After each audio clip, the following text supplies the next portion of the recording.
tudo bem com vocês? O tema da aula de hoje é Introdução à Química. O que é essa tal de química? Bora lá? A química faz parte da ciência. E o que é a ciência? É uma forma de conhecimento, é um tipo de conhecimento. Vou botar aqui alguns exemplos de conhecimento para a gente dar uma olhadinha. Por exemplo, conhecimento mitológico. Quando a gente fala, por exemplo, que um raio caiu, o pessoal da mitologia pode dizer, por exemplo, que é o Thor batendo o martelo e a gente observa os raios que saem desse martelo aí, batido pelo Thor, o deus do trovão, certo?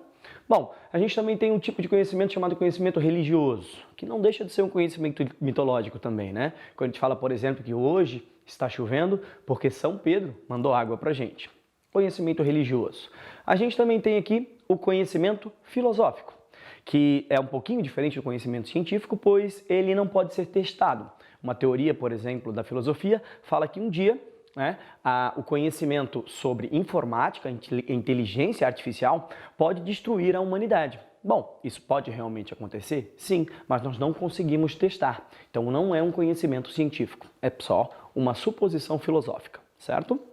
Um outro tipo de conhecimento, conhecimento empírico, aquele conhecimento que a gente adquire na prática, né? Se eu for trabalhar aí durante 10 anos numa oficina mecânica, com certeza daqui a uns 10 anos eu vou estar aprendendo a fazer alguma coisa na área de oficina mecânica. Mas não é nenhum conhecimento técnico, é um conhecimento empírico, adquirido na prática. Tranquilo? Bom, a gente pode falar então sobre o conhecimento científico, que é aquele que é obtido através de uma metodologia específica, certo? Tranquilo? O tal do método científico.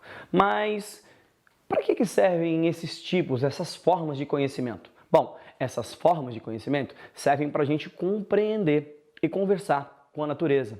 Mas não pensem que a natureza é só aquele desenho que a tua professora lá da primeira série pedia para vocês. Façam um desenho sobre a natureza. Aí você fazia o solzinho, a montanhazinha, a casinha. Não é esse tipo de natureza que a gente está falando. Apesar da natureza também abranger isso, tudo aquilo que o homem e as mulheres construíram fazem parte também da natureza. Tranquilo? Certo? Bom, vamos para frente. A química, ela vai estudar a matéria. E o que vem a ser matéria?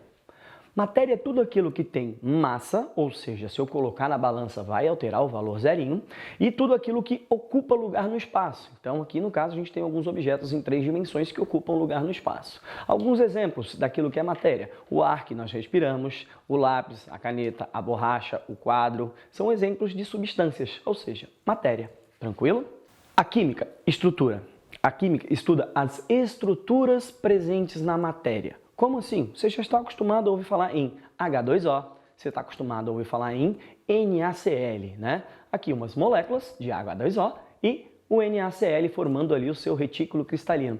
O estudo dessas estruturas vai fazer com que a gente possa compreender as propriedades, que são as características das substâncias. Olha aqui, por exemplo, o retículo cristalino, os íons, todos encaixadinhos, sendo atraídos por uma força extremamente forte, fazem com que a gente possa prever algumas das características dessas substâncias. Por exemplo, o NaCl é sólido, certo?